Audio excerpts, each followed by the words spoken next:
नमस्ते। आज के इस डीप डाइव में हम एक बेहद ही दिलचस्प और रूपकों यानी मेटाफर्स से भरे एक प्राचीन आध्यात्मिक पाठ को डीकोड करने जा रहे हैं। हमारा मकसद यहाँ किसी विचारधारा का प्रचार करना नहीं है, बिल्कुल नहीं, बल्कि पूरी तरह से निष्पक्ष होकर इस दर्शन की गहराई को समझना है।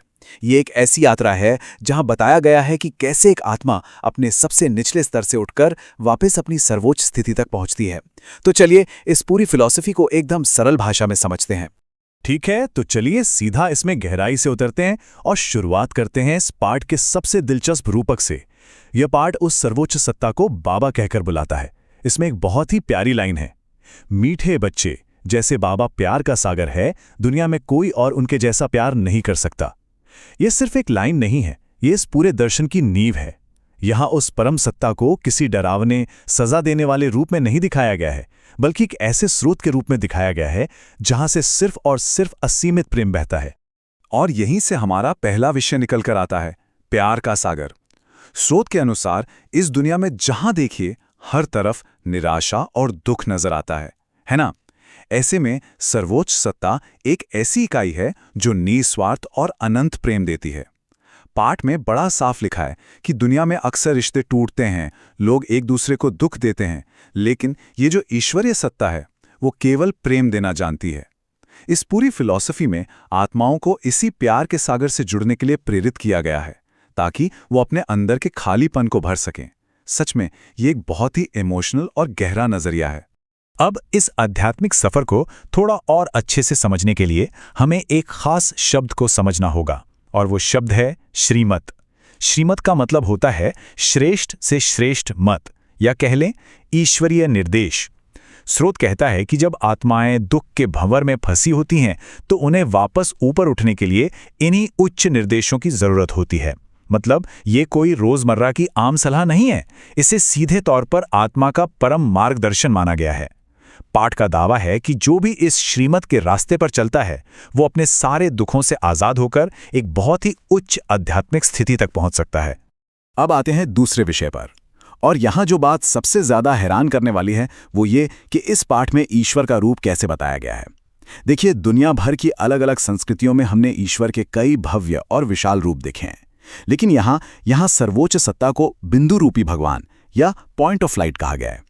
स्रोत के अनुसार ईश्वर की कोई विशाल शारीरिक आकृति नहीं है, बल्कि वो एक बेहद सूक्ष्म बिंदी है, प्रकाश का एक छोटा सा कतरा।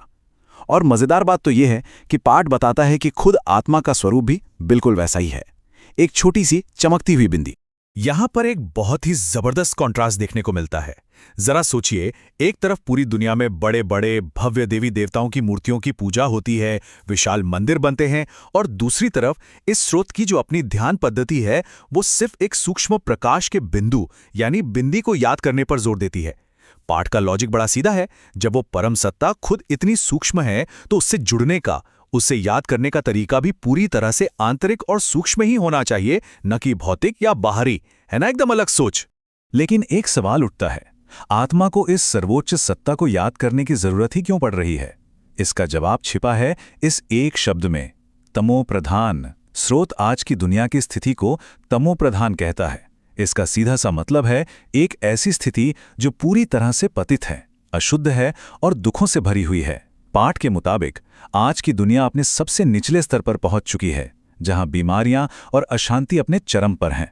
और यही वो मुख्य समस्या है जिसे आधार बनाकर ये पूरा दर्शन अपना समाधान पेश करता है। तो चलिए तीसरे विषय की तरफ बढ़ते हैं और देखते हैं कि ये सब कैसे जुड़ता है। 5000 साल का चक्र।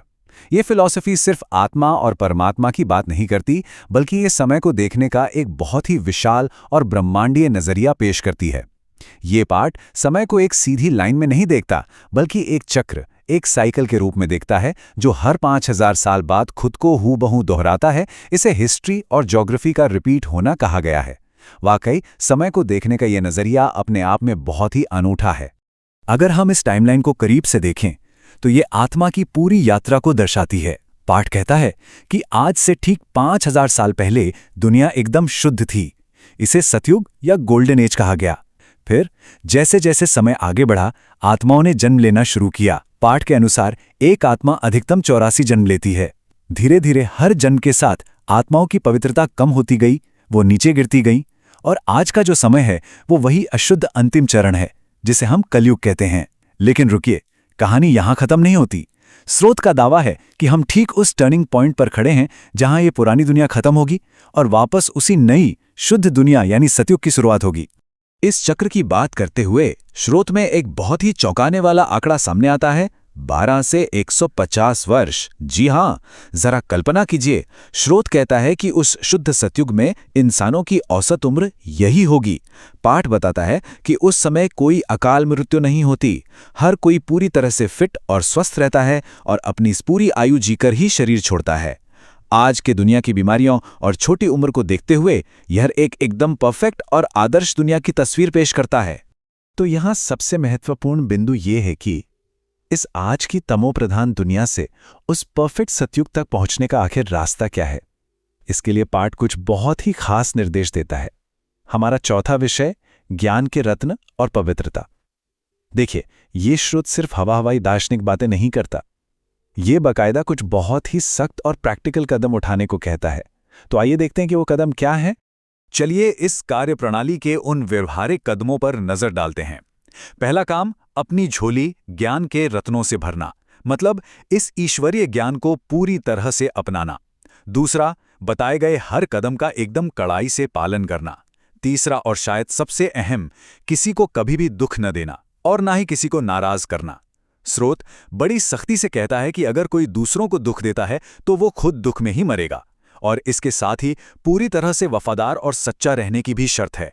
कुल मिलाकर ये खुद को अंदर और बाहर दोनों तरफ से पूरी तरह शुद्ध करने की एक गहरी प्रक्रिया है। हमारा पांचवां और आखिरी विषय, सतयुग की ओर। जब कोई इन कड़े नियमों पर चलता है तो इस पूरी यात्रा का फाइनल रिजल्ट क्या होता है? वो हमें सीधे सतयुग की ओर ले जाता है। यह इस पूरी कहानी का सबसे आकर्षक हिस्सा है। वो प्रॉमिस है जो यह स्रोत इस रास्ते पर चलने वालों से करता है। यह महज थोड़ा बहुत सुधार नहीं है, बल्कि यह एक पूर्ण परिवर्तन है, एक साधारण मनुष्य से एक दिव्य देवता बन जाने की कहानी। यहाँ पे पुरानी और नई दुनिया के बीच एक बहुत ही जबरदस्त कॉन्ट्रास्ट दिखाया गया है। ये पुरानी दुनिया जिसमें हम अभी सांस ले रहे हैं, इसे दुख, बीमारी और अशुद्धियों का घर बताया गया है। एक ऐसी जगह जहां के हीरे जवाहरात भी बस पत्थरों के बराबर हैं। और इसके ठीक उलट नई दुनिया यानी सतयुग की जो तस्वीर पेश की गई है, उसमें हमेशा रहने वाली शांति है, परफेक्ट हेल्थ है और बेहिसाब दौलत है। सचमुच के सोने के महल होने की बात कही गई है। ये जो साफ साफ अंतर है ना, ये समझने में बहुत मदद करता है कि ये दर्शन आखिर किस लेवल के ट्रांसफॉर्मेशन की बात कर रहा है। और ये स्लाइड बहुत ही शानदार तरीके से इस पूरी आध्यात्मिक परिवर्तन की प्रक्रिया को समेटती है, जो मुख्य रूप से 3 सरल स्टेप्स में है। स्टेप 1, इस ईश्वरीय ज्ञान को ग्रहण करना, जिन्हें ज्ञान के रत्न कहा गया है। स्टेप 2, हर हाल में पवित्रता का पालन करना और उस बिंदु रूपी भगवान को निरंतर याद करना। और फाइनली स्टेप 3, इस वर्तमान मानवीय रूप से बदलकर एक शुद्ध देवता बन जाना, जो उस आने वाले सुनहरे युग यानी सतयुग का मालिक होगा। बस यही इस पूरी स्रोत सामग्री का सबसे बड़ा और मूल सार है। तो जैसे जैसे हम आज की इस चर्चा के अंत में पहुंचते हैं, पार्ट एक बहुत ही गहरी मनोवैज्ञानिक स्थिति का जिक्र करता है।